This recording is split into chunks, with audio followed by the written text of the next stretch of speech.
Right, good morning. Welcome along to another video. It's myself, Sean, the EV bloke, and yeah, just welcome along to a video.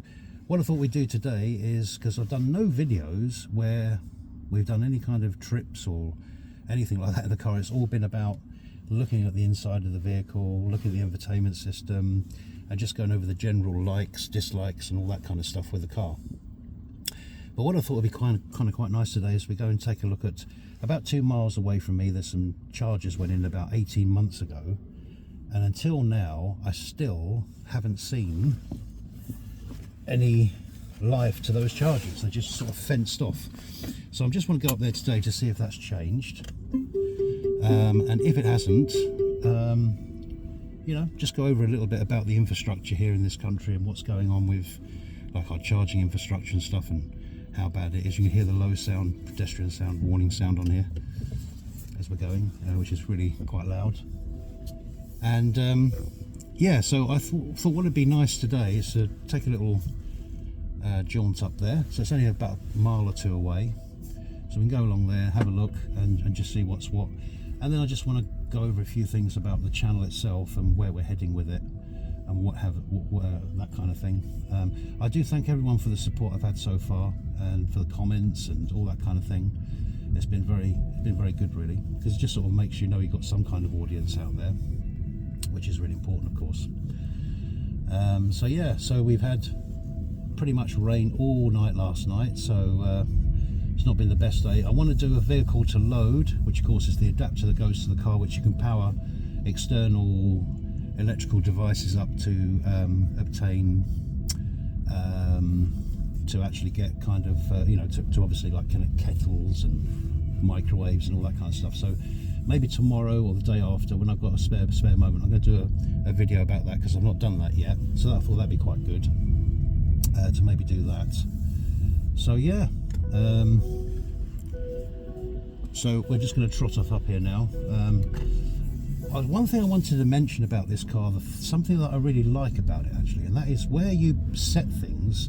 When you turn the car off and put it back on again, it stays at the settings you set it at. And I'll give an example here, is just over here. I don't know if you can see that where I'm pointing, but that's the sort of keep you in your lane, the lane keep thing.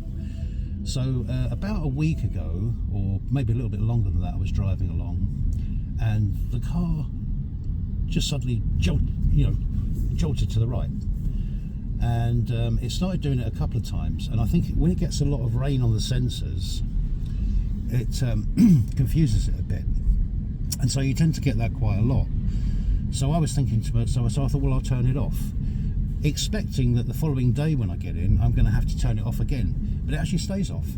And it's like that with a lot of functions. Like now I'm in normal mode for my driving mode, but if I wanted to put it into, say, sport, which I can do there, no, that's eco, sport, when I turn the car off and come back the following day, it'll be in sport. And I had a lot of Hyundais. I had the original Hyundai Electric, which was a great car, fabulous efficiency and everything, but everything just turned, when you turned it off, everything went back to as it was before. You couldn't keep it in the settings you wanted to keep it in, which was just like really aggravating and annoying, really. So yeah, but this one doesn't do it. It stays pretty much with everything you set. It sets it as it will when you've you know, it just keeps the settings as they are when you turn them on the following day or week, or whenever you get in the car, which I really like about this car. It doesn't have auto wipers. The wipers are just the gradient ones where you can put the wiper on, and then you've got the different switches down here. I don't know if you can see this on the camera because I'm driving, but there's a switch here, and you've got the different settings on there, which some people have complained about in this car, saying, oh, we're in 2024, everything's automatic now. But I don't know if you've noticed this, but in a lot of those types of things, they're actually quite annoying anyway. And in other words, they sort of go off when they shouldn't, and stay on when they shouldn't, and all the rest of it, and they just kind of like don't really make a very good well, they just, like, it could be a sunny day and they're just kind of going. I had that in my Ioniq when I had that, you know, so There's drawbacks in this one. You can just set it to how you want it, and it's intermittent if you want it intermittent, or you can have it on all the time or whatever, you know, just like the old days really. So I've got no issue with that. I suppose the surprise is that it also comes with automatic headlights, which are flawless. If you're at night and you've got the high beam on, it will automatically dip between high and low beam, and it does it flawlessly every single time. I've never ever once had to sort of like rush to sort of like dim it a little bit, which I've had to do on 1 or 2 cars I've had in the past, and it looks like you're flashing people. This one just dims as soon as a car comes around the bend. It's so good. What else about the car? The car, if you hustle this around the bends, if you hustle it around bends and stuff like that, it will. I'm just going over the M5 here. I'm in Gloucestershire, and we're not far now from the charges we're going to. If you hustle it around bends, it will lean a little bit, of course. It's a small SUV, but it's quite a high-sided SUV, so it will. The dynamics are there, but you can in the settings you can set it to sport, dynamic, or I think it's sport or dynamic. I can't remember now. The settings for the steering. So I just leave it in sport, which gives you good feedback anyway. But just keep it on the comfort for the chassis and for the suspension. So that works out quite well. So we're just pulling up to a local garden centre to me that a year ago had chargers put in. Obviously for you to charge up while you're there or whatever, and they are still until now not even operational. I can see from here. I haven't been up here for probably about 2 or 3 months, and I thought to myself, I'm going to go up and have a look at them chargers. I just want to see if I'm going to show you in a minute, but they're all boarded off still. You can't use them. In actual fact, people are just actually parking in them. They're just using them for parking bays. Can you imagine that? And these are a year here now. The grid serve ones. So for 1 year they've been here, and yet they're still not. It's just incredible to me, you know. One of the problems with the UK, for those that are around the world, the UK, we have very stringent laws around making alterations and stuff like that. You need planning permission for virtually everything, and it takes forever to actually it kind of takes forever to actually just literally just, well, it just takes forever to actually get anything done. And so I'm noticing that seems to be a stumbling block for electric charging. It seems to be affecting into that. There is absolutely no way that until now these chargers should not be up and running, and this is the problem. It's not the cars, it's the infrastructure. The infrastructure just isn't there, especially like for someone like myself that doesn't have home charging. I don't have home charging, and so I rely upon the public charging network. There's not enough long overnight types of charging yet, and don't forget 40% of people in the UK will not be able to access a home charger because of the laws around trip hazards and stuff like that. So people living in blocks of flats, people living in terraced housing with a public pavement outside, you won't be able to, you will not be able to get around those laws. So that's fine, but then you've got to provide solutions for people that, if you're going to really have proper EV adoption where people are going to really embrace EVs, it's going to have to be done properly, and it's going to have to be done in a way that people can actually utilize it to the point where it makes sense. Because if it's not going to make sense, people are just not going to adopt to it. And I mean, I'm an EV nut. I love EVs, and I'm prepared to take that sacrifice and still mess around with all the charging infrastructure and everything else to just get by. But for a lot of people that won't be suitable, and for everyday people that you want to try and entice them over to maybe thinking about electric vehicles. And I get asked this question a lot, you know, do you think EVs are the future? And what I have to say about that is they could be, but they probably won't be, because we're not building the infrastructure of the charging that's needed to cater for them. These chargers need to be everywhere. Supermarkets, libraries, everywhere. Shopping areas, and of course they are in shopping areas, but they're not in enough abundance. We're starting to see it ramp up a little bit now, but we still need charging everywhere. We definitely need slow charging for overnight charging, or for long stay charging for people that don't have home chargers. That's got to be coming. You can't expect people to be paying the prices of rapid charging, which provides a specific facility for people that are on road trips and what have you, and that kind of thing. Well, let's go and have a quick look at these. I've rambled on, but let's go and have a look at these chargers now, so you can see what I'm talking about here. So they're GridServe ones. So if you're in the UK, you'll know what GridServe is. And just open that there. So, but look here, you see. So here we are. So we've got GridServe electric highway. These have been here for about a year, as I say. They're all sectioned off. I noticed there's a bit more power gone into them now. I don't think there was even any power before the last time they come up. So it looks like they're getting closer. But why is it taking so long?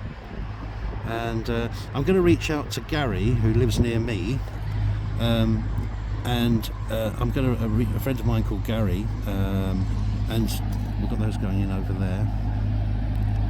And Gary is someone that I know lives quite close to me. I'm going to see whether he knows anything about these chargers, because it's just incredible that until now we still don't have these chargers. You know, we still don't have the chargers in place. It's just amazing to me how we just don't have that. It's just incredible. But anyway. So yeah, so the infrastructure needs to meet the needs of the people, and it needs all types of charging, more rapid charging, more home charging, more ability to charge overnight, or at least for 3 or 4 hours somewhere where someone can put some charge into their car because they don't have a home charger, etc. Because as I say, 40% is a big amount of the population. You might think, well, probably the government are just targeting those that do have home charging for now, but should they really be? If someone wants to have an electric vehicle, they shouldn't be, you know, stopped because the infrastructure's not there. So lots of things need to be done. And so GridServe and Dobby's garden centre, what's happening? What's going on with these chargers here in Gloucester, just off the M5? Don't understand it. I don't understand why it's taking so long to get these chargers up and running. They should have been up and running months and months and months ago. And as I say, there's how many units? There's 4 units there. So you know, it's decent sort of charging really. And the funny thing is, where this is positioned, just off of here, they're doing another big upgrade on the M5, north and southbound, I think, where they're putting in more chargers, which is about a mile away from here. So these kind of like are almost a bit strange, by GridServe as well. But it doesn't matter, because they can still be used by people visiting here at this garden centre. Just whack it on for a few, and that's what you need. Garden centres, libraries, you know, shopping centres, having banks and banks of them. This is what's needed if you really want people to adopt. Because the most off-putting thing to EVs, apart from the obvious things that apart from all the poor press out there about catching fires and stuff like that, but the general sort of blockage to adoption to EVs is going to really represent itself in the form of, you know, can I charge it? Where can I charge it? Is there enough charging? Will I be able to charge it when I'm on a road trip? Will I be able to charge it when I don't have anywhere to charge it at home? Where am I going to be charging the car? You see? Which of course is my problem at the moment. I mean, I'm lucky I've got 2 or 3 chargers in my local area, which I know when they're busy and when they're not, and I can sort of visit them at times and just sort of get around it that way. But it doesn't mean to say that's ideal for me. I just choose to do it because I love EVs, but you know.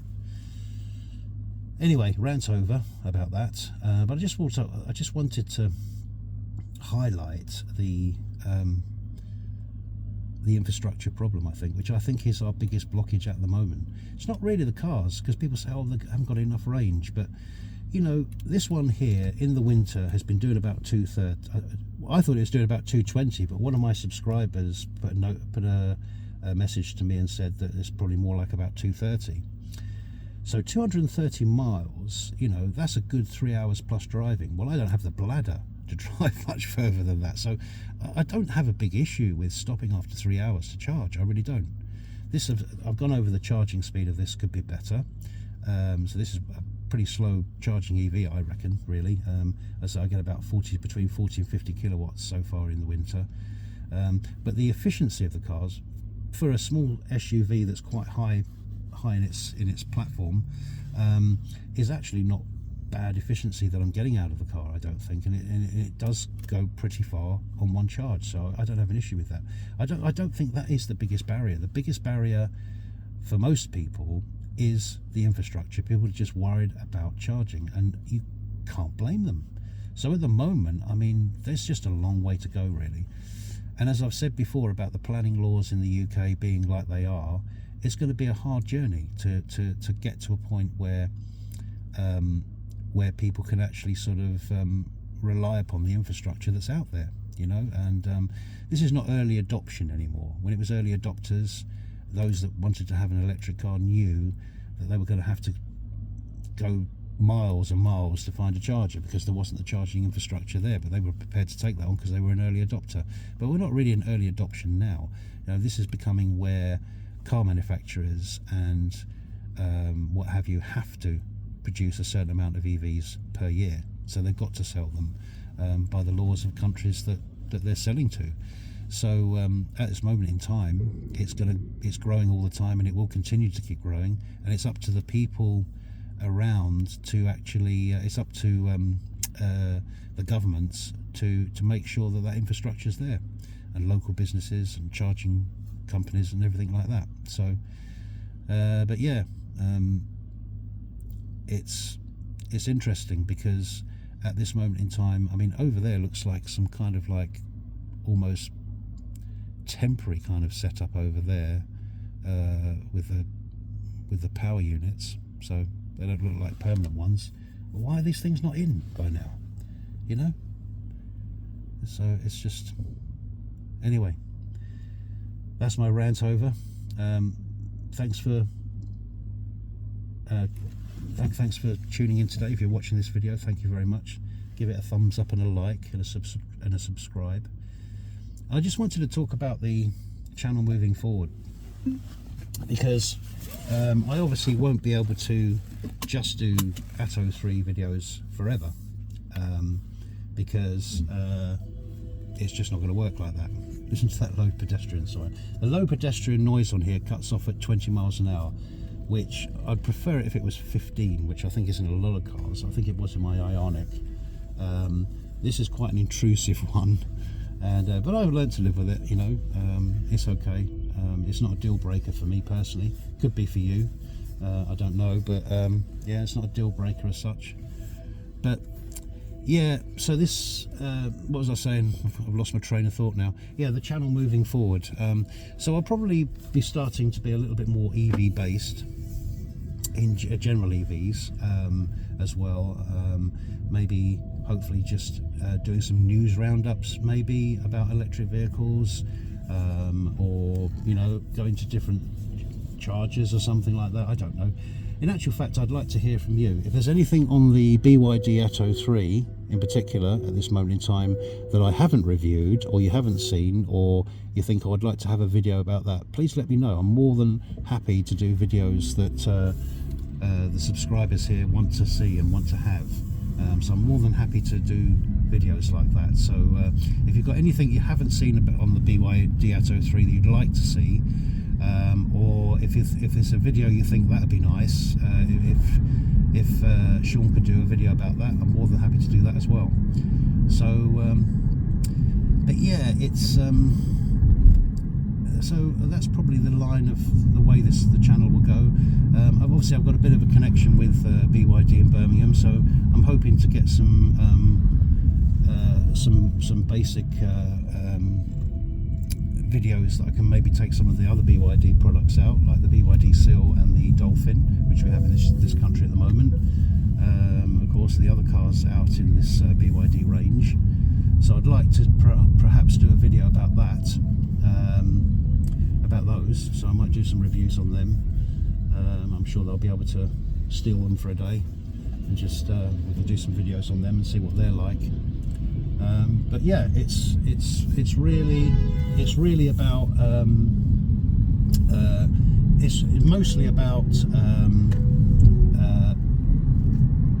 getting a hold of the fact that it's really just getting an understanding for what people really want, because obviously it's my channel, I've set it up, but I mean, I'm not a YouTuber, I'm not even a car journalist as such, so just getting this set up for you know, for what people actually want to watch is kind of a good way to go, I think, really. So your input would always be appreciated. As I say, if there's anything on the Atto 3, I'm going to do a vehicle to load. So if you've not seen a vehicle to, if you've not seen a vehicle to load video yet about this car, then watch out for that one. It comes with 4 plug points on it, so we'll see what we can get connected up to it and see if we can blow it up. Hopefully not. Yeah. So we're in sport mode. So let's give it a bit of a floor in, shall we? And see what we get out of it.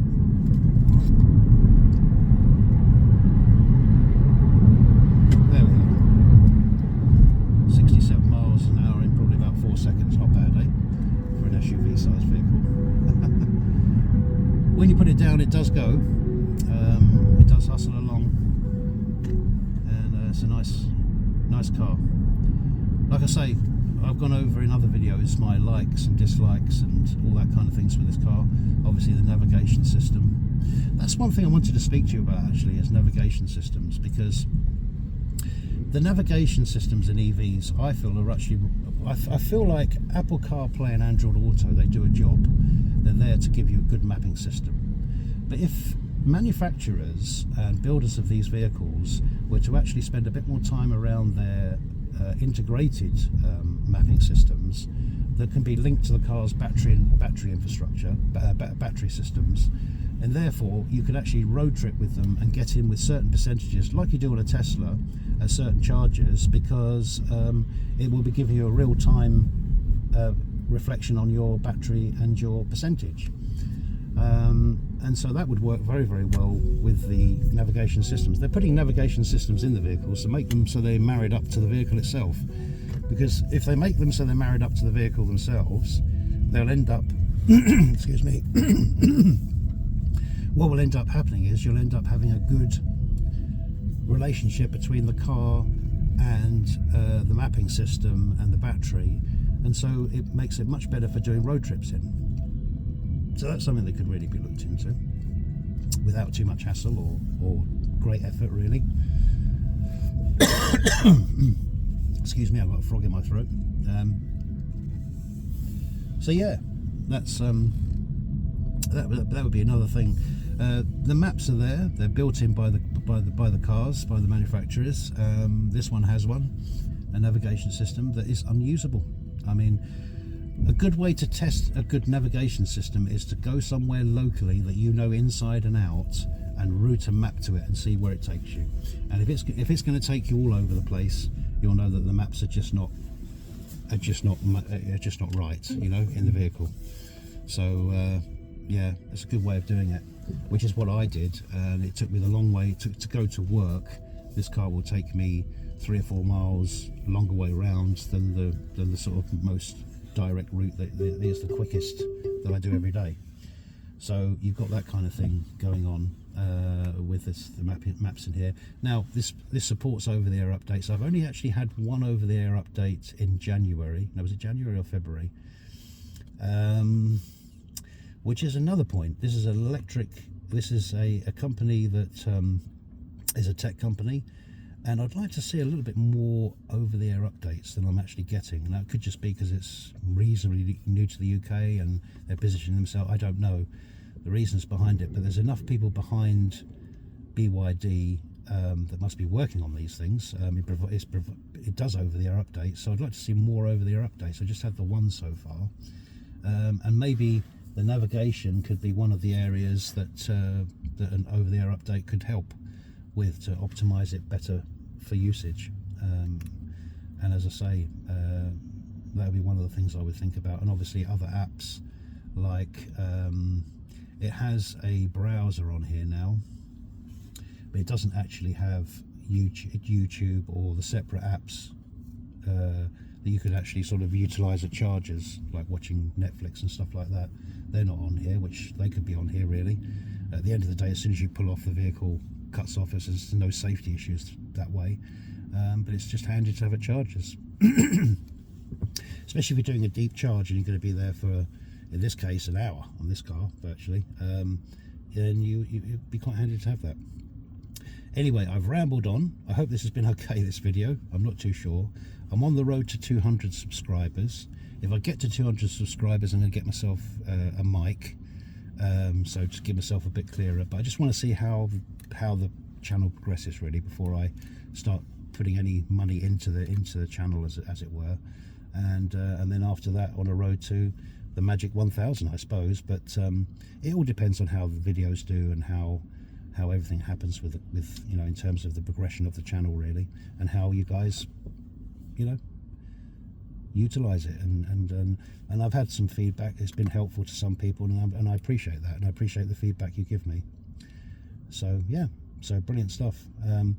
Yeah, please like and subscribe to the channel. Would be really helpful. As I say, I'm on a road to 200 at the moment, and yeah, it'd be nice to get there and see where we go as a channel from there. As I say, it become a much more EV based channel and everything around electric vehicles. I probably won't be doing too many channels on other aspects of clean energy and stuff like that. There's a lot of channels out there doing that, so I want to concentrate on vehicles, really, which is my passion. So, but yeah, so hopefully get some test drives going, and that's another reason I want the channel to grow, because obviously if it grows, more people will be able to, more manufacturers and what have you will be able to be happy for me to actually take their vehicles out, of course, which is an important part of it. So yeah, anyway, I've gone on long enough, no two ways about that, and so I shall see you on the next one. You have a great day, and yeah, speak to you soon.